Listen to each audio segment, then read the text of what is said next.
എല്ലാവർക്കും നമസ്കാരം. ദേവിക പ്ലസ് പോയിന്റിലേക്ക് സ്വാഗതം. നമ്മൾ ഏറെ പ്രതീക്ഷയോടുകൂടി കാത്തിരിക്കുന്ന ജൂനിയർ കോപ്പറേറ്റീവ് ഇൻസ്പെക്ടർ നോട്ടിഫിക്കേഷൻ വന്നിരിക്കുന്നു.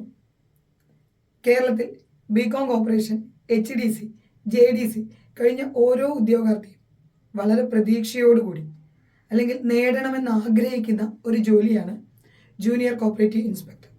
നിങ്ങൾ പഠിക്കുന്ന കാലം തൊട്ട് അല്ലെങ്കിൽ നിങ്ങൾ പോകുന്ന കോച്ചിങ് സെൻ്ററുകളിലെല്ലാം തന്നെ നമ്മളെ പറഞ്ഞ് മോഹിപ്പിച്ച ഒരു പോസ്റ്റാണിത്. ഇതുപോലെയാണ് നമ്മളോട് കേരള ബാങ്കിൻ്റെ ക്ലർക്ക് വിളിക്കും, അല്ലെങ്കിൽ ഈ വർഷം ലാസ്റ്റ് ജൂനിയർ കോപ്പറേറ്റീവ് ഇൻസ്പെക്ടർ വിളിക്കുമെന്ന് കഴിഞ്ഞ വർഷം നിങ്ങളോട് എല്ലാവരും പറഞ്ഞത്. അതുപോലെ തന്നെ PSC നോട്ടിഫിക്കേഷൻ വന്നിരിക്കുന്നു. PSC അതോടൊപ്പം തന്നെ 2024 കലണ്ടർ പുറത്തുവിട്ടപ്പോൾ എക്സാം കലണ്ടർ അനുസരിച്ച് 2024 സെപ്റ്റംബറിനും നവംബറിനും ഇടയിലായിരിക്കും എക്സാം എന്നും പറഞ്ഞിട്ടുണ്ട്. നമ്മുടെ മുന്നിലുള്ള കുറഞ്ഞ സമയം കൊണ്ട് എങ്ങനെ ഈ പരീക്ഷ നമുക്ക് നേടിയെടുക്കാം എന്നാണ് ഇന്നത്തെ വീഡിയോയിൽ പറയുന്നത്. എനിക്കറിയാം നിങ്ങൾ കഴിഞ്ഞ കുറച്ച് ദിവസമായിട്ട് ഈ പോസ്റ്റുമായി ബന്ധപ്പെട്ട് പല വീഡിയോസും കണ്ടിട്ടുണ്ടാവും. പല വീഡിയോസിലും ഈ പോസ്റ്റിൻ്റെ സാധ്യതകളെക്കുറിച്ചും ഇതിൻ്റെ പ്രൊമോഷൻ സാധ്യതകളെക്കുറിച്ചും ഇതിൻ്റെ വലിയ ശമ്പള സ്കെയിൽ, നമ്മളെ മോഹിപ്പിക്കുന്നൊരു ശമ്പള സ്കെയിലാണ് 39,300 തൊട്ട് 83,000 വരെയുള്ള വലിയൊരു ശമ്പള സ്കെയില്. ഏജ് ലിമിറ്റ് ആണെങ്കിൽ മുൻ വർഷത്തെ പോലെ തന്നെ 18 മുതൽ 37 വയസ്സാണ്. അതായത് 37 വയസ്സിൽ താഴെയുള്ള ആർക്കും അപേക്ഷിക്കാം. OBCക്ക് പതിവ് പോലെ 3 വർഷവും, SC ST വിധവ ഇവർക്കൊക്കെ 5 വർഷത്തെയും പ്രായപരിധിയിൽ ഇളവുണ്ട്. ഇങ്ങനെയുള്ള കാര്യങ്ങളെല്ലാം നിങ്ങൾ കഴിഞ്ഞ കുറച്ച് വീഡിയോകളിലായിട്ട് പലതിലും നിങ്ങൾ ശ്രദ്ധിച്ചിട്ടുണ്ടാവും. ശ്രദ്ധിച്ചിട്ടില്ലെങ്കിൽ നിർബന്ധമായും നിങ്ങളൊരു ബികോം കോർപ്പറേഷൻ, HDC, JDC കഴിഞ്ഞ ഉദ്യോഗാർത്ഥിയാണെങ്കിൽ തീർച്ചയായിട്ടും കാറ്റഗറി നമ്പർ 640/2023 എന്ന കാറ്റഗറി നമ്പറിൽ നോട്ടിഫിക്കേഷൻ വന്നിട്ടുണ്ട്. നമ്മളുടെ PSC പ്രൊഫൈൽ വഴിയാണ് നമ്മൾ അപേക്ഷിക്കാനുള്ളത്. ഓക്കെ, എല്ലാവരും അവനവൻ്റെ PSC പ്രൊഫൈൽ വഴി ആണ് ഇതിനുള്ള അപേക്ഷ സമർപ്പിക്കേണ്ടത്. ഏറ്റവും കൂടുതൽ ശ്രദ്ധിക്കേണ്ട കാര്യം, അപേക്ഷ സമർപ്പിച്ച് ഒരുപാട് സമയമില്ല പരീക്ഷയ്ക്ക് എന്നുള്ളതാണ്. PSCയുടെ പരീക്ഷാ കലണ്ടർ അനുസരിച്ച് 2024 സെപ്റ്റംബർ മുതൽ നവംബർ വരെയുള്ള കാലയളവിലാണ് ഈ പരീക്ഷ നടക്കുക. നമ്മൾ എന്തായാലും സെപ്റ്റംബർ മുതൽ എന്ന് PSC പറഞ്ഞാൽ നമ്മൾ സെപ്റ്റംബറിൽ തന്നെ പരീക്ഷയ്ക്ക്, അതായത് പരീക്ഷ എഴുതാനും പോലെ നമ്മൾ പ്രിപ്പയർഡ് ആയിട്ട് ഇരിക്കേണ്ടതാണ്. ഈ പോസ്റ്റിൻ്റെ വലിയൊരു പ്രത്യേകത എന്താണെന്ന് വെച്ചാൽ, നിങ്ങൾക്ക് മുൻ വർഷത്തെ PSC നടത്തിയ പരീക്ഷകൾ നോക്കിയാൽ മനസ്സിലാവും. ജൂനിയർ കോപ്പറേറ്റീവ് ഇൻസ്പെക്ടർ ആയാലും khadi and village board inspector ആയാലും വളരെ ഡീറ്റെയിൽഡ് ആയിട്ടുള്ള വ്യക്തമായിട്ടുള്ള ഒരു സിലബസ് PSC തന്നിരുന്നു.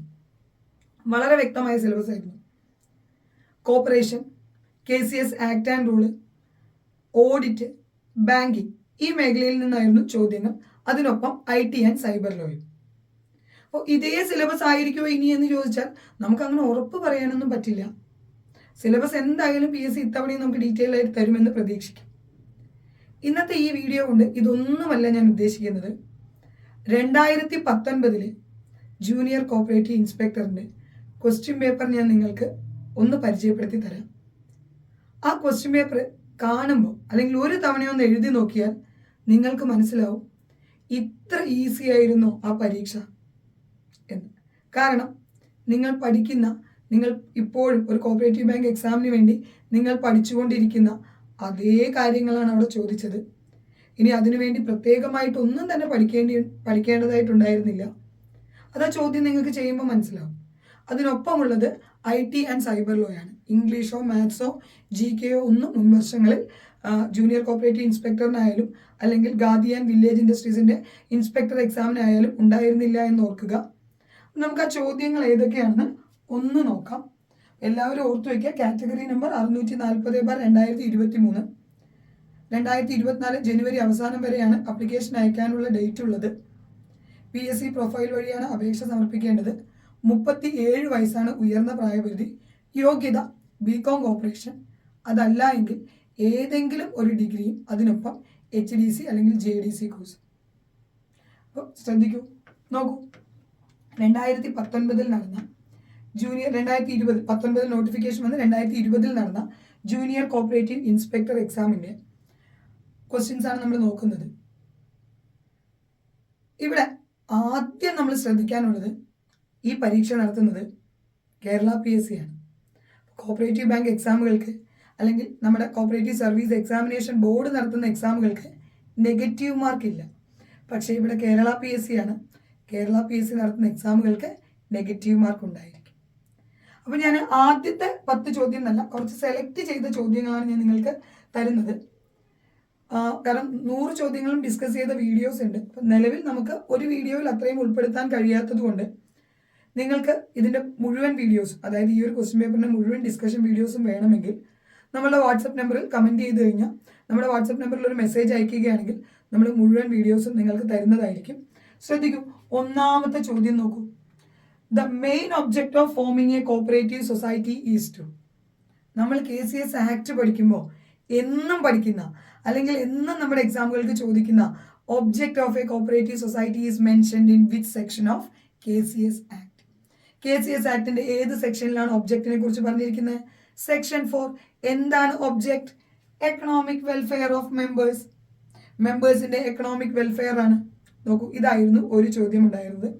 ഞാൻ ഇപ്പോഴും പറയുന്നു, corporation, KCS act and rule, auditing, banking, IT, ഇതായിരുന്നു നമ്മുടെ സിലബസ്. അത് വളരെ വ്യക്തമായ സിലബസ് തന്നെയായിരുന്നു തന്നിരുന്നത്. ഇത്തവണയും നമുക്ക് പ്രതീക്ഷിക്കാം. പക്ഷേ സിലബസ് വന്നിട്ട് പഠിക്കാമെന്ന് വെച്ചാൽ നമുക്ക് അത്രയും സമയമല്ല, നമുക്ക് വളരെ ചുരുങ്ങിയ സമയമേ നമ്മുടെ മുന്നിലുള്ളൂ. അപ്പോൾ അതുകൊണ്ട് നമ്മൾ എന്ത് ചെയ്യണം? നമ്മൾ ആദ്യം തന്നെ ഈ മുൻ വർഷത്തെ സിലബസ് അതുപോലെ തന്നെ അല്ലെങ്കിൽ അതിലുള്ള പ്രധാനപ്പെട്ട എല്ലാ ടോപ്പിക്കും കവർ ചെയ്ത് വെക്കുകയാണെങ്കിൽ നമുക്ക് പുതിയ സിലബസ് വരുമ്പോൾ കുറച്ചുകൂടി എളുപ്പമായിരിക്കും. നോക്കൂ, ഒന്നാമത്തെ ചോദ്യം ഇതായിരുന്നു, main object of forming a cooperative society. ഒരു കോപ്പറേറ്റീവ് സൊസൈറ്റി ഫോം ചെയ്യുന്നതിനുള്ള പ്രധാന ഒബ്ജക്റ്റ് എന്തൊക്കെയാണ്? Economic welfare of members. രണ്ടാമത്തെ നോക്കൂ, form number used to create ഗഹാൻ. വീണ്ടും KCS ആക്ട് എന്നുള്ള ചോദ്യമായിരുന്നു. KCS ആക്ടിന്റെ സെക്ഷൻ 36A നമ്മൾ ഗഹാനെ കുറിച്ച് പഠിക്കും. അതായത് KCS ആക്ടിന്റെ ചാപ്റ്റർ 5 ആണ് സ്പെഷ്യൽ പ്രിവിലേജ് ടു സൊസൈറ്റി. സൊസൈറ്റിക്കുള്ള സ്പെഷ്യൽ പ്രിവിലേജ് അവിടെ നമ്മൾ പഠിക്കുന്നതാണ് സെക്ഷൻ 36A ഗഹാൻ ക്രിയേറ്റ് ചെയ്യുന്നതിനെ കുറിച്ച്. റൂൾ 51A ഗഹാനെ കുറിച്ച് തന്നെയാണ് പറയുന്നത്. ഗഹാൻ ക്രിയേറ്റ് ചെയ്യേണ്ട ഫോം ഏതാണ്? KCS റൂളിലെ അപ്പൻഡിക്സ് 2 1 മുതൽ 39 വരെ ഫോം ഉണ്ടെന്ന് നിങ്ങൾക്കറിയാം. അതിൽ ഫോം നമ്പർ 8A ആണ് എന്തിനെ കുറിച്ച് പറയുന്നത്? ഗഹാൻ. നോക്കൂ, ഓപ്ഷൻസ് 8B, 8C, 8D എന്നായിരുന്നു. അപ്പോൾ ഫോം നമ്പർ 8A ഗഹാനെ കുറിച്ച് പറയുന്നത് എന്ന് ഓർത്തു വയ്ക്കുക. അടുത്ത ചോദ്യം നോക്കൂ, 1 man 1 vote principle was recommended by dash committee. Corporation പഠിക്കുമ്പോൾ കോർപ്പറേഷനിലെ ഏറ്റവും പ്രധാനപ്പെട്ട ഒരു ടോപ്പിക്കാണ് കമ്മിറ്റീസുമായി ബന്ധപ്പെട്ട്. അതായത് ഇന്ത്യയിൽ കോപ്പറേറ്റീവ് മൂവ്മെന്റ് വന്നപ്പോൾ ആ കോപ്പറേറ്റീവ് മൂവ്മെന്റിന്റെ ഡെവലപ്മെന്റിന് വേണ്ടിയിട്ട് നല്ല നല്ല ആശയങ്ങൾ കൊടുക്കുന്നതിന് വേണ്ടിയിട്ട് ധാരാളം കമ്മിറ്റികളെ അപ്പോയിന്റ് ചെയ്തിട്ടുണ്ട്. അതിനുവേണ്ടി ആദ്യമായി അപ്പോയിന്റ് ചെയ്ത കമ്മിറ്റിയാണ് മെക്ലഗൻ കമ്മിറ്റി. ഇമ്പീരിയൽ കമ്മിറ്റി എന്നറിയപ്പെടുന്ന മെക്ലഗൻ ചെയർമാനായ മെക്ലഗൻ കമ്മിറ്റി. മെക്ലഗൻ കമ്മിറ്റിയുടെ റെക്കമെൻഡേഷൻ ആയിരുന്നു 1 man 1 vote. ഓക്കെ, അതായത് irrespective of the number of shares hold by the member. അതായത് ഒരു മെമ്പർ എത്ര ഷെയർ കൈവശം വെച്ചു എന്നുള്ളതിലല്ല കാര്യം, ഒരു മെമ്പർക്ക് ഒരു വോട്ടേ സൊസൈറ്റിയിൽ ഉണ്ടായിരിക്കുള്ളൂ. ഓക്കെ, ഒരു മെമ്പർക്ക് ഒരു വോട്ടേ ഉണ്ടാവുകയുള്ളൂ. കാരണം കൂടുതൽ ഷെയർ ഉള്ള ആൾക്ക് കൂടുതൽ വോട്ട് വരാതിരിക്കാനും അല്ലെങ്കിൽ അധികാരം അങ്ങനെ ഒരാളിലേക്കോ അല്ലെങ്കിൽ കുറച്ച് പേരിലേക്കോ പോവാതിരിക്കാൻ വേണ്ടി നമുക്ക് എത്ര ഷെയർ ഉണ്ടെന്നുള്ളത് കാര്യമില്ല, ഒരാൾക്ക് ഒരു വോട്ട്. ഈ 1 man 1 vote റെക്കമെൻഡ് ചെയ്തത് മെക്ലഗൻ കമ്മിറ്റിയാണ്. ഇന്ത്യയിൽ കോപ്പറേറ്റീവ് മൂവ്മെന്റിന്റെ ആദ്യ കമ്മിറ്റി എന്നറിയപ്പെടുന്ന ഇമ്പീരിയൽ കമ്മിറ്റി, ഇതിന്റെ ചെയർമാനാണ് ആര്? ലോർഡ് മെക്ലഗൻ. 1914 അപ്പോയിന്റ് ചെയ്യുകയും 15 റിപ്പോർട്ട് സബ്മിറ്റ് ചെയ്യപ്പെടുകയും ചെയ്ത മെക്ലഗൻ കമ്മിറ്റി. നമുക്കറിയാം, അർബൻ ബാങ്കിങ് സിസ്റ്റം ഒക്കെ റെക്കമെൻഡ് ചെയ്തും ഇന്ത്യയിൽ അർബൻ ബാങ്കുകളുടെ പിതാവ് എന്നറിയപ്പെടുന്നതൊക്കെ നിങ്ങൾ പഠിച്ചിട്ടുണ്ടാവും, ഇല്ലെങ്കിൽ പഠിക്കണം. നിർബന്ധമായിട്ടും കോപ്പറേറ്റീവ് കമ്മിറ്റീസിനെ കുറിച്ച് പഠിക്കണം. അപ്പൊ ശ്രദ്ധിക്കൂ, കമ്മിറ്റികളിൽ നിന്നുള്ള ചോദ്യമായിരുന്നു. നോക്കൂ, ഓപ്ഷൻസ് ഗോർവാല. നമുക്കറിയാം, all India rural credit survey കമ്മിറ്റിയുടെ ചെയർമാനായ ഗോർവാലയെ കുറിച്ച് Magna Carta of Indian cooperative movement എന്നാണ് ഗോർവാല കമ്മിറ്റിയുടെ ഗോർവാല കമ്മിറ്റി റിപ്പോർട്ടിനെ കുറിച്ച് പറയുന്നത്. അപ്പോൾ ഇങ്ങനെ കമ്മിറ്റീസ് എപ്പോഴും, അല്ലെങ്കിൽ കഴിഞ്ഞ ഇൻസ്പെക്ടർ എക്സാമിനും ധാരാളം ചോദ്യങ്ങൾ ഉണ്ടായിരുന്നു. ഒന്നല്ലട്ടോ, ഒരുപാട് ചോദ്യങ്ങൾ കമ്മിറ്റീസുമായി ബന്ധപ്പെട്ടുണ്ടായിരുന്നു. അടുത്ത ചോദ്യം നോക്കൂ, the president of a cooperative society. Cooperative സൊസൈറ്റിയുടെ പ്രസിഡന്റ് ആരാണെന്നാണ് ചോദ്യം. ഓഫീസറാണ്, ഓണർ അല്ല, അദ്ദേഹം ഓഫീസറാണ്. നമ്മളറിയാം, നമ്മൾ KCS ആക്ടിലെ ഡെഫിനിഷൻസ് പഠിക്കുമ്പോൾ അവിടെ ഓഫീസറെ ഡിഫൈൻ ചെയ്യുന്നതും ഓഫീസറിൽ ആരൊക്കെയാണ് വരുന്നതെന്ന് നോക്കാം. നമ്മൾ KCS ആക്ട് ഡീറ്റെയിൽ ആയിട്ട് പഠിക്കേണ്ടതുണ്ട്. ഈ KCS ആക്ട് ഒക്കെ നമ്മൾ പഠിച്ചു വെക്കുമ്പോൾ ഒരു ഗുണം എന്താണ്? അത് നമുക്ക് ഇൻസ്പെക്ടർ എക്സാമിന് മാത്രമല്ല, ഇപ്പോൾ ഡിസംബർ 20/20/2023 നമ്മുടെ കോപ്പറേറ്റീവ് സർവീസ് എക്സാമിനേഷൻ ബോർഡ് വിളിച്ച നോട്ടിഫിക്കേഷൻ ഉണ്ട്. ആ ജൂനിയർ ക്ലർക്ക് എക്സാമിനായാലും അസിസ്റ്റന്റ് സെക്രട്ടറി എക്സാമിനായാലും നമ്മൾ കോപ്പറേറ്റീവ് ലോ പഠിക്കുന്നത് കൊണ്ട് ഗുണം മാത്രമേ ഉള്ളൂ. അപ്പൊ ശ്രദ്ധിക്കുക, നമ്മളുടെ president of a cooperative society ആരാണ്? ഓഫീസർ. അടുത്ത ചോദ്യം നോക്കൂ. Corporation is included in the dash schedule of Indian constitution. നമുക്കറിയാവുന്ന ഒരു കാര്യമാണ്, 2011 97ാമത് കോൺസ്റ്റിറ്റ്യൂഷണൽ അമെൻമെന്റ്. പലപ്പോഴും നമ്മുടെ കോപ്പറേറ്റീവ് സർവീസ് എക്സാമിനേഷൻ ബോർഡ് നടത്തുന്ന പരീക്ഷകൾക്ക് GK ഭാഗത്തൊക്കെ ചോദിക്കാറുള്ള ഒരു ചോദ്യമാണിത്. 2011 97ാമത് അമെൻമെന്റ് എന്തുമായി ബന്ധപ്പെട്ടിരിക്കുന്നു? കോപ്പറേറ്റീവ് സൊസൈറ്റീസുമായി ബന്ധപ്പെട്ടിരിക്കുന്നു. ആ അമെൻമെന്റിലാണ് പാർട്ട് 9B കൂട്ടിച്ചേർക്കുന്നു. പാർട്ട് 9B എന്താണ്? കോപ്പറേറ്റീവ് സൊസൈറ്റീസ് ആണ്. അവിടെ എന്താ പറയുക, പാർട്ട് 9 എന്നാണ് ഓപ്ഷൻ തന്നത്. നിങ്ങൾക്ക് കണ്ടിന്യൂസ് ആയിട്ടുള്ള ചോദ്യങ്ങളല്ല ഞാൻ ഡിസ്കസ് ചെയ്യുന്നത്, വളരെ ഇതിൻ്റെ ഇടയിൽ നിന്ന് റാൻഡം ആയിട്ട് ചില ക്വസ്റ്റ്യൻസ് എടുത്ത് പറഞ്ഞു തരികയാണ്. വേറെ ഒന്നിനുമല്ല, നിങ്ങൾ ഇപ്പോൾ പഠിക്കുന്നത് പോലെ നിങ്ങളൊരു സെപ്റ്റംബർ വരെ അല്ലെങ്കിൽ ഒക്ടോബർ വരെ നവംബർ വരെ പഠിച്ചാൽ നിങ്ങൾക്ക് ജൂനിയർ കോപ്പറേറ്റീവ് ഇൻസ്പെക്ടർ എക്സാം നേടിയെടുക്കാൻ കഴിയും എന്ന ആത്മവിശ്വാസം നിങ്ങൾക്കുണ്ടാവണം. കാരണം ഈ ചോദ്യങ്ങളെല്ലാം തന്നെ നിങ്ങളിപ്പോൾ സ്ഥിരമായി പഠിക്കുന്നതാണ്, അല്ലെങ്കിൽ പഠിച്ചുകൊണ്ടേയിരിക്കുക. എപ്പോഴും നെഗറ്റീവ് മാർക്കിനെ കുറിച്ചൊരു ഓർമ്മ വേണം. കാരണം നമ്മളിപ്പോൾ സർവീസ് എക്സാമിനേഷൻ ബോർഡ് നടത്തുന്ന എക്സാം ആണെങ്കിൽ നമുക്ക് നെഗറ്റീവ് മാർക്ക് ഇല്ലാത്തത് കൊണ്ട് മുഴുവൻ ചോദ്യങ്ങൾക്കും ഉത്തരം എഴുതുക എന്നുള്ളതാണ് നമ്മുടെ ലക്ഷ്യം. പക്ഷെ PSC നടത്തുന്ന എക്സാമുകൾക്ക് നമുക്ക് അങ്ങനെ ചെയ്യാൻ കഴിയില്ല. മാത്രവുമല്ല, എഴുതുന്ന ഉത്തരത്തെക്കുറിച്ച് നമുക്ക് 100% ഉറപ്പുണ്ടായിരിക്കും. ഓക്കെ, നമുക്ക് 100% ഉറപ്പുണ്ടെങ്കിൽ മാത്രമാണ് സംശയങ്ങൾ ഏതുമില്ലാതെ കറക്റ്റ് ഉത്തരത്തിലേക്ക് എത്താൻ കഴിയുക. സംശയിച്ച് നമ്മൾ കുത്തി നമുക്ക് തെറ്റി നെഗറ്റീവ് മാർക്ക് വന്നു കഴിഞ്ഞാൽ സ്വാഭാവികമായും ലിസ്റ്റിൽ പിന്നോട്ട് പോകാനും പലപ്പോഴും ലിസ്റ്റിൽ നിന്ന് പുറത്തു പോകാനും കാരണമാകുന്ന ഒരെണ്ണമാണ് നെഗറ്റീവ് മാർക്ക്. സ്ഥിരമായിട്ട് PSC പരീക്ഷ എഴുതുന്ന നിങ്ങളോട് എനിക്കത് പറഞ്ഞു തരേണ്ട പ്രത്യേക കാര്യമില്ല. എങ്കിലും ആദ്യമായിട്ടൊക്കെയാണ് നിങ്ങൾ PSC എഴുതുന്നതെങ്കിൽ നിങ്ങൾ എപ്പോഴും മനസ്സിലാക്കേണ്ട കാര്യം, നെഗറ്റീവ് മാർക്കാണ് അവിടുത്തെ ഏറ്റവും വലിയ വില്ലൻ. എപ്പോഴാണ് നെഗറ്റീവ് മാർക്ക് ഉണ്ടാവുന്നത്? നമുക്ക് തെറ്റുമ്പോൾ, നമുക്കിപ്പോൾ ഒട്ടും അറിയാത്തൊരു ചോദ്യമാണെങ്കിൽ നമ്മളത് അറ്റൻഡ് ചെയ്യാൻ ശ്രമിക്കില്ല. കാരണം ഇപ്പോൾ ഞാൻ നിങ്ങളോട് ചോദിക്കുകയാണ്, ഉഗാണ്ടയുടെ വിദ്യാഭ്യാസ മന്ത്രിയുടെ പേരെന്താണ്? നിങ്ങൾക്കും അറിയില്ല, എനിക്കും അറിയില്ല. അപ്പോൾ നമ്മൾ ആ ചോദ്യം എന്ത് ചെയ്യില്ല, 4 ഓപ്ഷൻ കണ്ടാലും എഴുതാൻ നിൽക്കില്ല. പക്ഷേ ഈ സബ്ജക്റ്റിൽ നിന്ന് നമ്മൾ കുറച്ചൊക്കെ പഠിച്ചിട്ടുണ്ടാവും. ചിലപ്പോൾ വർഷമായിരിക്കും, ചിലപ്പോൾ ഹെഡ് ക്വാർട്ടേഴ്സ് ആയിരിക്കും. എറണാകുളമാണോ തിരുവനന്തപുരമാണോ, അല്ലെങ്കിൽ 2011 ആണോ 12 ആണോ കോപ്പറേറ്റീവ് ഇയർ, 2010 ആണോ, ഇങ്ങനെയുള്ള ഓപ്ഷനുകളിലെ സംശയം വെച്ച് നമുക്കങ്ങ് വിട്ടു വരാനും തോന്നില്ല. കാരണം എന്താ, നമുക്കറിയാം, നമ്മൾ വായിച്ചിട്ടുണ്ട്, പലവട്ടം നമ്മൾ വായിച്ചിട്ടുണ്ട്. പരീക്ഷാ ഹാളിൽ നമുക്ക് ബുക്കിന്റെ പേജ് വരെ കൃത്യമായിട്ട് ഓർമ്മ വരും. അയ്യോ, ഈ സ്ഥലത്തായിരുന്നല്ലോ, അല്ലെങ്കിൽ ഇങ്ങനെയാണല്ലോ മിസ് ക്ലാസ്സിൽ പറഞ്ഞത്, ഇതൊക്കെ ഓർമ്മ വരും. പക്ഷെ ഇതുകൊണ്ടൊന്നും കാര്യമില്ല. കൃത്യമായ ഉത്തരം അറിയുമ്പോൾ മാത്രമാണ് നമുക്ക് നെഗറ്റീവ് മാർക്ക് ഇല്ലാതെ എക്സാം എഴുതാൻ കഴിയുക. അപ്പം അതുകൊണ്ട് അങ്ങനെ നിങ്ങൾ പഠിക്കുന്നതിന് വേണ്ടിയിട്ട്, അല്ലെങ്കിൽ നിങ്ങൾ ഉറപ്പോടെ പഠിച്ചു വെക്കണം എന്ന് മാത്രമാണ് ഞാൻ ഇന്നത്തെ ഈ ഒരു കുറച്ച് ചോദ്യങ്ങൾ എക്സ്പ്ലെയിൻ ചെയ്യുന്നതിലൂടെ ഉദ്ദേശിക്കുന്നത്.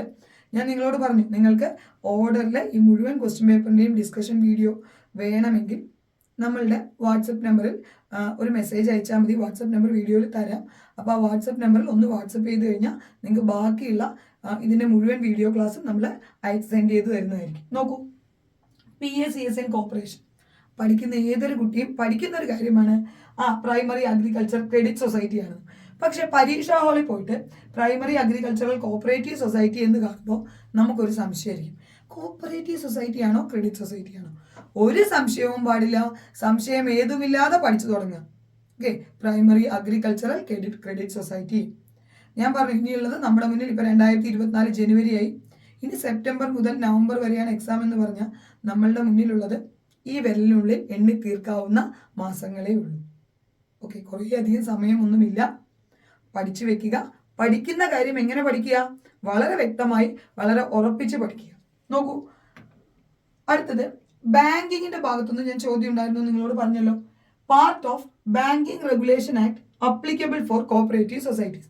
BR ആക്ടിന്റെ ഏത് ഭാഗമാണ് കോപ്പറേറ്റീവ് സൊസൈറ്റീസിന് അപ്ലിക്കബിൾ ആയത്? നമുക്കറിയാം, BR ആക്ട് 1949. ആദ്യകാലത്ത് ബാങ്കിങ് കമ്പനീസ് ആക്ട് എന്ന പേരിൽ വരികയും 1966 ബാങ്കിങ് റെഗുലേഷൻസ് ആക്ട് എന്ന പേര് മാറുകയും ചെയ്ത, പിന്നീട് നമ്മുടെ പാർട്ട് 5 കൂട്ടിച്ചേർത്ത, അതായത് സെക്ഷൻ 56 സെക്ഷനും പാർട്ട് 5 പിന്നീട് കൂട്ടിച്ചേർത്താണ് അതിൽ എന്തിനെ കുറിച്ചാണ് പറയുന്നത്? കോപ്പറേറ്റീവ് സൊസൈറ്റീസിനെ കുറിച്ചാണ് പറയുന്നത്. അപ്പൊ ഏത് പാർട്ടാണ്? ആകെ BR ആക്ടിൽ 5 പാർട്ടേ ഉള്ളൂ. ആ 5ാമത്തെ പാർട്ട് എന്തിനെ കുറിച്ചാണ്? കോപ്പറേറ്റീവ് സൊസൈറ്റീസിനെ കുറിച്ചാണ്. ഓക്കെ, അപ്പൊ BR ആക്ടിലെ ഏത് പാർട്ടാണ് കോപ്പറേറ്റീവ് സൊസൈറ്റീസുമായി ബന്ധപ്പെട്ടത്? പാർട്ട് 5 എന്ന് ഓർത്ത് വെക്കുക. അടുത്തത് നോക്കൂ, bridge loans which are provided to the industrial undertaking for. Bridge loans എന്തുമായി ബന്ധപ്പെട്ട ലോണാണ്? നിങ്ങൾ കേട്ടിട്ടുണ്ടാവും, ഇല്ലെങ്കിൽ കേൾക്കേണ്ട ഒരു കാര്യമാണ്, അല്ലെങ്കിൽ ഒരു പോയിന്റാണ് ബ്രിഡ്ജ് ലോൺ എന്നുള്ളത്.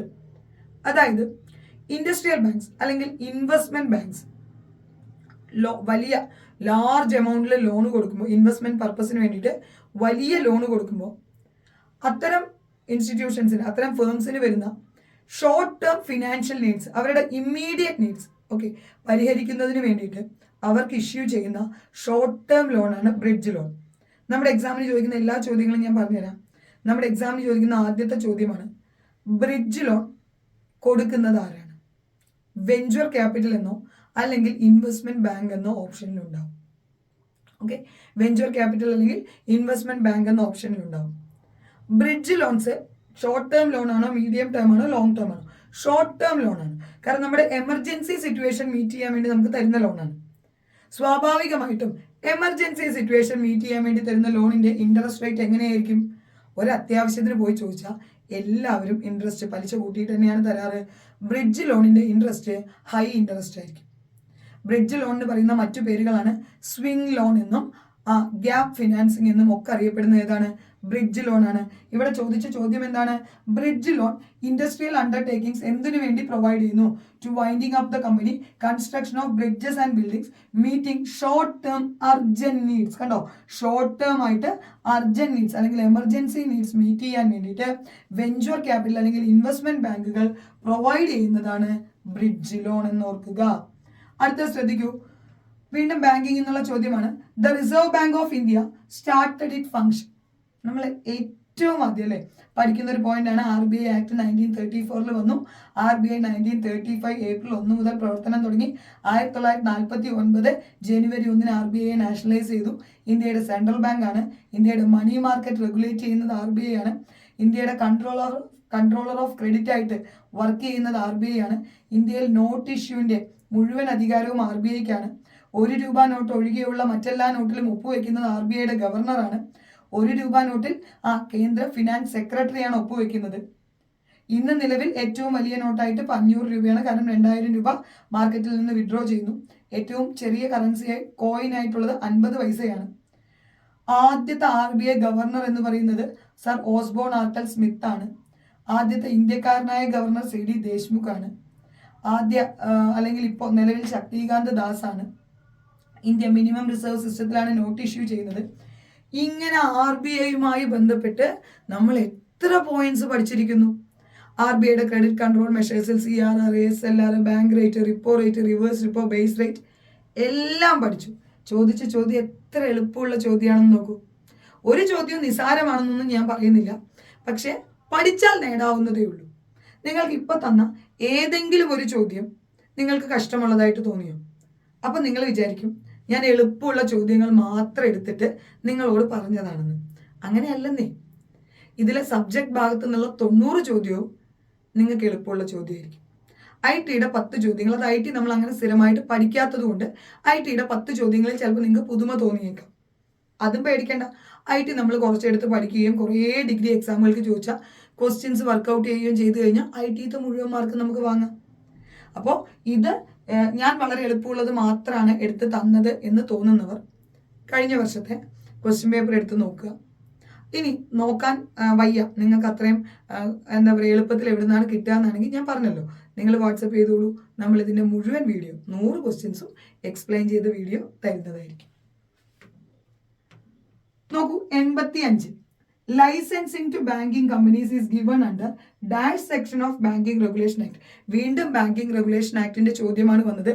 ലൈസൻസിങ് ഓഫ് ബാങ്കിങ് കമ്പനി, അതായത് ഇന്ത്യയിലെ ഏതൊരു കമ്പനിക്കും ഏതൊരു ബാങ്കിങ് കമ്പനിയും രജിസ്റ്റർ ചെയ്യുന്നത് കമ്പനീസ് ആക്ടിന്റെ അണ്ടറിലാണ്. ഇവർക്ക് ബാങ്കിങ് ബിസിനസ് ചെയ്യാനുള്ള ലൈസൻസ് ഇഷ്യൂ ചെയ്യുന്നത് RBI ആണ്. Section 22 of BR act. നമുക്കറിയാം, ഇപ്പം നമ്മൾ സർവീസ് എക്സാമിനേഷൻ ബോർഡിന്റെ എക്സാമുകൾക്ക് വേണ്ടിയിട്ട് BR ആക്ട് ഡീറ്റെയിൽ ആയിട്ട് പഠിക്കുന്നുണ്ട്. അങ്ങനെ പഠിച്ചിട്ടുള്ള പിള്ളേർക്ക് ഇതറിയാലോ, എത്ര ഈസി അല്ലേ. സെക്ഷൻ 22 ആ ലൈസൻസിങ് ഓഫ് ബാങ്കിങ് കമ്പനീസിനെ കുറിച്ച് പറയുന്നത്. അപ്പൊ സെക്ഷൻ 23 എന്താ? Opening of branches. സെക്ഷൻ 24 എന്താ? SLR, statutory liquidity ratio. ഇതെല്ലാം നമ്മൾ BR ആക്ടിൽ വളരെ ഡീറ്റെയിൽ ആയിട്ട് തന്നെ പഠിച്ചതാണ്. അപ്പൊ ഇനിയും അത് പഠിച്ചുകൊണ്ടേയിരിക്കുക. പക്ഷെ പ്രത്യേകം ശ്രദ്ധിക്കുക, അവിടെ പോയിട്ട് സെക്ഷൻ 22 ആയിരുന്നോ 23 ആയിരുന്നോ എന്ന് കൺഫ്യൂഷൻ വരാൻ പാടില്ല. Section 22 licensing of banking company, section 23 of BR act opening of branches. നമ്മളോട് ചോദിക്കും, ഒരു അർബൻ ബാങ്ക് ബ്രാഞ്ച് ഓപ്പൺ ചെയ്യണമെങ്കിൽ RBI പെർമിഷൻ കൊടുക്കുന്നത് BR ആക്ടിലെ ഏത് സെക്ഷൻ അനുസരിച്ച്? സെക്ഷൻ 23 അനുസരിച്ച്. ഇന്ത്യയിൽ ഒരു ബാങ്കിങ് കമ്പനിക്ക് ലൈസൻസ് നൽകുന്നത് BR ആക്ടിലെ ഏത് സെക്ഷൻ അനുസരിച്ച്? സെക്ഷൻ 22 അനുസരിച്ച്, ബാങ്കിങ് റെഗുലേഷൻസ് ആക്ട് പ്രകാരം. അടുത്ത് നോക്കൂ, 1-2 എന്താ പറയുക IT-യിലെ ക്വസ്റ്റ്യൻസ് ഞാൻ തരാം. പക്ഷെ IT-യുടെ 10 ക്വസ്റ്റ്യൻ എടുത്ത് നോക്കിക്കഴിഞ്ഞാൽ നിങ്ങളിൽ പലർക്കും ഒരു കൺഫ്യൂഷനോ അല്ലെങ്കിൽ നമ്മൾ ഇത് കുറച്ച് കൺഫ്യൂഷനോ അല്ലെങ്കിൽ കുറച്ച് ടഫായിട്ട് തോന്നിയേക്കാം. അത് നമ്മൾ IT അങ്ങനെ വളരെ ആഴത്തിൽ പഠിക്കാത്തത് കൊണ്ടാണ്. ഒരുപാടൊന്നും നമുക്ക് IT പഠിക്കാനും ഇല്ല. IT ഒരു കുറച്ച് ഏരിയ ഒന്ന് IT ആൻഡ് സൈബറിലോ കവർ ചെയ്യുക. അതിനൊപ്പം ഞാൻ പറഞ്ഞല്ലോ, ധാരാളം ഡിഗ്രി ലെവൽ എക്സാമുകൾക്ക് IT ഒരു വിഷയമായി വരും. അപ്പോൾ നമുക്ക് ആ വിഷയങ്ങളും കൂടി എന്ത് ചെയ്യാം, എടുത്തൊന്ന് നോക്കിക്കഴിഞ്ഞാൽ നമുക്ക് മനസ്സിലാവും. ശ്രദ്ധിക്കൂ, നോക്കൂ. Input and output devices such as monitors and keyboards R classified as. നമ്മളുടെ ഇൻപുട്ട് ആൻഡ് ഔട്ട്പുട്ട് ഡിവൈസസിനെ നമ്മൾ പെരിഫറൽ ഡിവൈസസ് എന്നാണ് പറയുക. ഇവിടെ അരിത്തമെറ്റിക് യൂണിറ്റും കൺട്രോൾ യൂണിറ്റും ഇതെല്ലാം നമ്മൾ പിന്നീട് പഠിക്കും. നമ്മൾ ബേസ് ആയിട്ട് കമ്പ്യൂട്ടറിന്റെ ബേസിക് കാര്യങ്ങൾ പഠിക്കുമ്പോഴാണ് നമ്മുടെ ഇൻപുട്ട് ഔട്ട്പുട്ട് ഡിവൈസസുകൾ എന്നും എക്സാമിന് ചോദിക്കാറുണ്ട്. Keyboard Christopher shawls കണ്ടുപിടിച്ചതും ഏങ്കിൾ button mouse കണ്ടുപിടിച്ചതും ഒക്കെ ആയിട്ട് ഇങ്ങനെ ഓരോ ഡിവൈസസ് ആരാണ് കണ്ടുപിടിച്ചത്, കീബോർഡിൽ വലിയ കീ ഏതാണ്, ഫങ്ഷണൽ കീസിന്റെ എണ്ണം എത്രയാണ്, 12 വലിയ കീ, സ്പേസ് കീ, ഇങ്ങനെ കുറേ കാര്യങ്ങൾ നമ്മൾ ബേസിക് ആയിട്ട്. മോണിറ്റർ, ആ മോണിറ്ററിൽ തന്നെ പലതരം ഡിസ്പ്ലേകൾ. അപ്പോൾ ഇതെല്ലാം നമ്മൾ കുറേ അധികം കാര്യങ്ങൾ ബേസിക് ആയിട്ടുള്ള കാര്യങ്ങൾ പഠിക്കും. ആ ഭാഗത്തുനിന്നും ചോദ്യം ഉണ്ടായിരുന്നു. പിന്നെ എപ്പോഴും നമ്മൾ IT പഠിക്കുമ്പോൾ IT-യിൽ അക്രോണിംസ് പഠിക്കും. Okay, ISP, internet service provider ആണ് ISP. ഓക്കെ, അപ്പോൾ ആ അക്രോണിംസ് ഒന്ന് നമുക്ക് നോക്കി വെക്കാം. EDSAC, ENIAC തുടങ്ങിയ കമ്പ്യൂട്ടർ ജനറേഷന്റെ electronic numerical and integrated automated calculator എന്നൊക്കെ പറഞ്ഞ് നമ്മൾ ENIAC, EDSAC, EDVAC ഒക്കെ ഇങ്ങനെ കുറേ എണ്ണത്തിന്റെ ഷോർട്ട് ഫോംസ് നമുക്ക് പഠിക്കാനുണ്ട്. അപ്പോൾ ചോദിച്ചത് ISP ആണ്, ഇന്റർനെറ്റ് സർവീസ് പ്രൊവൈഡർ എന്ന് ഓർത്തു വെക്കുക. നോക്കൂ, 2 types of memories, RAM and ROM. RAM എന്ന് പറഞ്ഞാൽ റാൻഡം ആക്സസ് മെമ്മറി, ROM എന്ന് പറഞ്ഞാൽ റീഡ് ഓൺലി മെമ്മറി. ഇത് ഏത് പാർട്ടാണ്, ഏതിന്റെ ഭാഗമാണ്? മെയിൻ മെമ്മറിയുടെ ഭാഗമാണ്.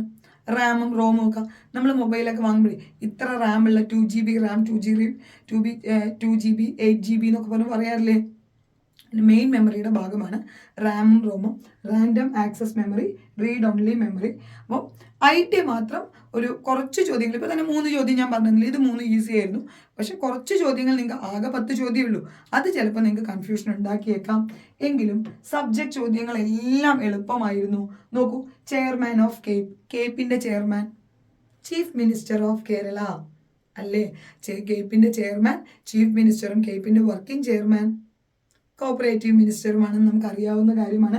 Cooperative academy of professional education ആണ് കേപ്പിന്റെ ചെയർമാൻ ചീഫ് മിനിസ്റ്റർ ആണ്. അടുത്തത് നോക്കൂ, operation flood programme was implemented through. Operation flood നമുക്കറിയാം, പാൽ ഉൽപാദനം കൂട്ടുന്നതിന് വേണ്ടി വന്ന പ്രോജക്റ്റ് ആണ് ഓപ്പറേഷൻ ഫ്ലഡ്. അപ്പോൾ ഓപ്പറേഷൻ ഫ്ലഡ് ഏതുമായി ത്രൂ ആണ് നടപ്പിലാക്കിയത്? NDDB, നാഷണൽ ഡയറി ഡെവലപ്മെന്റ് ബോർഡുമായി ബന്ധപ്പെട്ട്.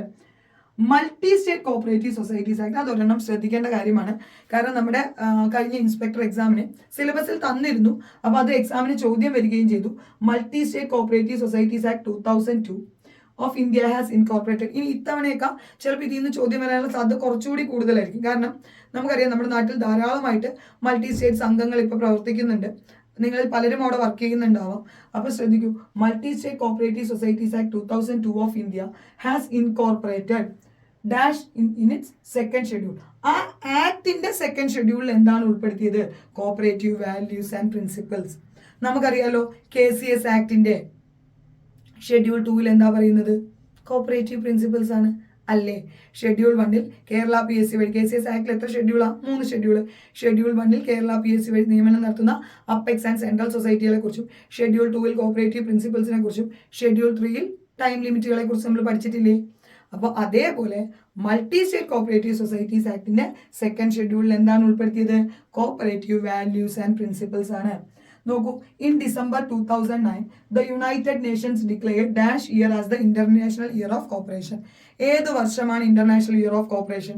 2012. ഇനി അത് എന്നും പഠിക്കണം. അതിപ്പോൾ 2012 നമ്മൾ 2020 എക്സാമിന് ചോദിച്ചു, ഇനി വേണമെങ്കിൽ 24 എക്സാമിന് ചോദിച്ചേക്കാം. കാരണം അന്താരാഷ്ട്ര സഹകരണ വർഷമായത് 2012 ആണ്. അതിന്റെ തീം എന്തായിരുന്നു? Cooperatives build A better world എന്നുള്ളത്. 2023 എന്ത് വർഷമായിരുന്നു? International year of millets. ഈ ചെറുധാന്യങ്ങൾ, തിന, ചാമ, കോറ, ഇത്തരത്തിലുള്ള ചെറുധാന്യങ്ങളില്ലേ, ആ മില്ലറ്റ്സ് ഇയർ ആയിരുന്നു. 2024 എന്ത് വർഷമാണ്? ഒട്ടക വർഷമാണ്. ക്യാമലൈറ്റ്സ്, ഇയർ ഓഫ് ക്യാമലൈറ്റ്സ് ആണ്. ഇങ്ങനെ UN ഓരോ വർഷത്തെയും ഓരോന്നായിട്ട് പ്രഖ്യാപിക്കും. അങ്ങനെ സഹകരണ വർഷം, അന്താരാഷ്ട്ര സഹകരണ വർഷം, ഇന്റർനാഷണൽ ഇയർ ഓഫ് കോപ്പറേറ്റീവ്സ് ആയിട്ട് പ്രഖ്യാപിച്ചത് ഏതാണ്? 2012. അടുത്ത ചോദ്യം വേണമെങ്കിൽ നോക്കൂ. ദ ഹെഡ്ക്വാർട്ടേഴ്സ് ഓഫ് ICA ബ്രസൽസിൽ നിന്ന് ബ്രസൽസിലെ ബെൽജിയത്തിലേക്ക് ഷിഫ്റ്റ് ചെയ്തത് എപ്പോഴാണ്? 2013. കാരണം നമുക്കറിയാം ICA വന്നപ്പോൾ 1895 ലണ്ടനിലായിരുന്നു. പിന്നീട് ജനീവയിലോട്ട് മാറ്റി. പിന്നീട് 2013 ബ്രസൽസ് ബെൽജിയത്തിലോട്ട് മാറ്റി. നോക്കൂ, ഇത്ര ചോദ്യം ഞാൻ പറഞ്ഞു. ഇതിൽ എവിടെയെങ്കിലും നിങ്ങൾ ഇതുവരെ നോക്കാതെ പോയൊരു ചോദ്യമുണ്ടോ? ഇനിയുള്ള മുഴുവൻ ചോദ്യങ്ങളും ചെയ്താലും നിങ്ങൾക്ക് ഇങ്ങനെ തന്നെയാണ്. The LAMPS large sized Adivasi multipurpose society. നോക്കൂ, the registrar shall make an order for the cancellation of registration. Cancellation of registration certificate section 74. Section 71 പ്രകാരം വൈൻഡിങ് അപ്പിന് ഓർഡർ ഇടുന്നു. സെക്ഷൻ 72 പ്രകാരം ലിക്വിഡേറ്ററെ അപ്പോയിന്റ് ചെയ്യുന്നു. സെക്ഷൻ 73 പവേഴ്സ് ഓഫ് ലിക്വിഡേറ്ററിനെ കുറിച്ച് പറയുന്നു. Section 74 cancellation of registration certificate. പഠിച്ചതല്ലേ? ഇനി ഓരോ ചോദ്യം നിങ്ങൾ കാണുമ്പോഴും നിങ്ങൾക്ക് ഇതുപോലെ തന്നെയാണ് കുട്ടികളെ ചോദ്യം തോന്നുക. കാരണം ഇതെല്ലാം നമ്മൾ പഠിച്ചതാണ്. പക്ഷെ ഞാൻ പറഞ്ഞു, multi state cooperative societies act കുറച്ചുകൂടി ഒന്ന് ഫോക്കസ് ചെയ്ത് പഠിക്കണം. കാരണം അവിടെ എക്സാമിന് ചോദ്യങ്ങൾ വന്നിരുന്നു. അങ്ങനെ ഓരോന്നും കമ്മിറ്റിയെ കുറിച്ച് വീണ്ടും ചോദ്യം. The expert group on agriculture indebtedness, R Radhakrishna കമ്മീഷനെ കുറിച്ച്. അടുത്തത് നോക്കൂ, education fund of every cooperative society has to be paid within dash month from the receipt of audit certificate. അപ്പോൾ ഓഡിറ്റ് സർട്ടിഫിക്കറ്റ് കിട്ടി 2 മാസത്തിനുള്ളിൽ education fund Kerala state cooperative ബാങ്കിലുള്ള ആ അക്കൗണ്ടിലേക്ക് കൈമാറണം. കൈമാറിയില്ല എങ്കിൽ ചീഫ് എക്സിക്യൂട്ടീവിന് 8% പീനൽ ഇൻട്രസ്റ്റ് കിട്ടും. സെക്ഷൻ 56 ഓഫ് KCS ആക്ടിൽ നമ്മൾ പഠിച്ചതല്ലേ നെറ്റ് പ്രോഫിറ്റിന്റെ ഡിസ്പോസലിനെ കുറിച്ച് റൂളുമെല്ലാം. ഇങ്ങനെ ഈ ക്വസ്റ്റ്യൻ പേപ്പറിൽ ഏതൊരു ചോദ്യം എടുത്താലും നിങ്ങൾക്ക് പഠിച്ചാൽ കിട്ടാവുന്നതേ ഉള്ളൂ. ഇനി ഇവിടെ ശ്രദ്ധിക്കൂ.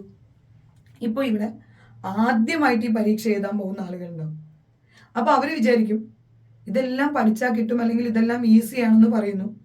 ഞങ്ങൾക്ക് ഈ ചോദ്യം, അല്ലെങ്കിൽ എനിക്ക് ഈ ചോദ്യം എല്ലാം പുതിയതാണല്ലോ. അത് വേറൊന്നും കൊണ്ടല്ല, BCom കോപ്പറേഷൻ ബേസ് ചെയ്തിട്ടുള്ള എക്സാമുകൾക്ക് വേണ്ടി നിങ്ങൾ പ്രിപ്പയർ ചെയ്യാത്തത് കൊണ്ടാണ്.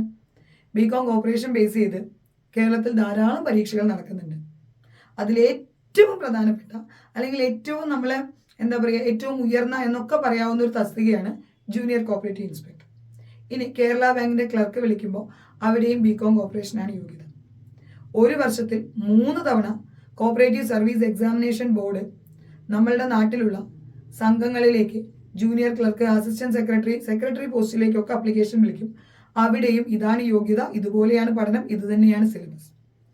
നമ്മളുടെ KRFEDലെ അസിസ്റ്റന്റ് വിളിച്ചിട്ടുണ്ട്, BCom കോപ്പറേഷൻ യോഗ്യത. അതല്ല എങ്കിൽ അപ്പെക്സ് അംഗങ്ങളിൽ ക്ലർക്ക് വിളിക്കാറുണ്ട് കേരള PSC. ഇതുപോലെയാണ് എക്സാം ഉണ്ടാവാറുള്ളത്.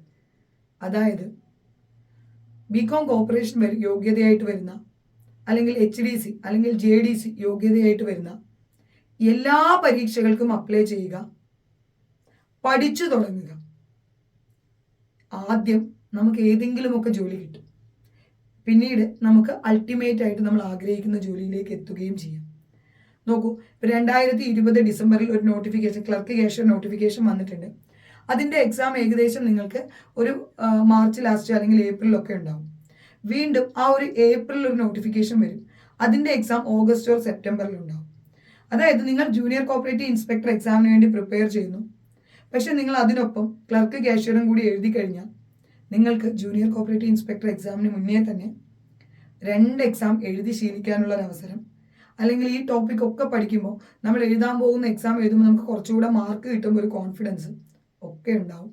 സിലബസ് വ്യത്യാസമില്ലേ എന്ന് ചോദിച്ചാൽ അവിടെ നമ്മൾ ഇംഗ്ലീഷ്, മാത്സ്, GK കൂടി പഠിക്കണം.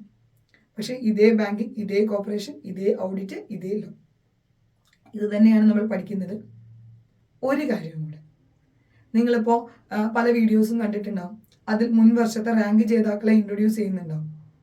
ദേവിക പ്ലസ് പോയിന്റിന് അങ്ങനെ മുൻ വർഷത്തെ റാങ്ക് ജേതാക്കളെ ഇൻട്രൊഡ്യൂസ് ചെയ്യാനില്ല. കാരണം 2019 നോട്ടിഫിക്കേഷൻ വന്ന് 2020 ഈ പോസ്റ്റ് വിളിക്കുമ്പോൾ ദേവിക പ്ലസ് പോയിന്റ് ജനിച്ചിട്ടില്ല. പിന്നെ ഞാൻ എങ്ങനെയാണ് റാങ്ക് ജേതാക്കളെ കൊണ്ടുവരിക? അന്ന് നമ്മൾ കുറേയധികം പേരെ പഠിപ്പിച്ചിട്ടുണ്ട്. അവർ ഒരുപാട് പേര് ഇൻസ്പെക്ടറായിട്ട് ഇരിക്കുന്നുണ്ടാവും. പക്ഷേ ആ പഠിപ്പിച്ച സ്ഥാപനങ്ങളുമായിട്ട് നമുക്ക് യാതൊരു ബന്ധവും ഇല്ലാത്തതിനാൽ അങ്ങനെ ഒരു അവകാശവാദവുമില്ല. അടുത്ത നോട്ടിഫിക്കേഷൻ വരുമ്പോൾ, അതായത് ഇപ്പോൾ ഒരു നോട്ടിഫിക്കേഷൻ വന്നല്ലോ, അടുത്ത നോട്ടിഫിക്കേഷൻ വരുമ്പോൾ തീർച്ചയായിട്ടും ഒരു നിര റാങ്ക് ജേതാക്കളുമായിട്ടായിരിക്കും ഞാൻ ഇതേപോലെ വരുന്നത്. കാരണം ഒന്ന് നന്നായി പഠിച്ചാൽ, ഒന്ന് പരിശ്രമിച്ചാൽ നിങ്ങൾ ഏറെ ആഗ്രഹിക്കുന്ന ആ ജൂനിയർ കോപ്പറേറ്റീവ് ഇൻസ്പെക്ടർ തസ്തികയും ആ ഒരു സീറ്റും നിങ്ങൾക്കുള്ളതാണ്.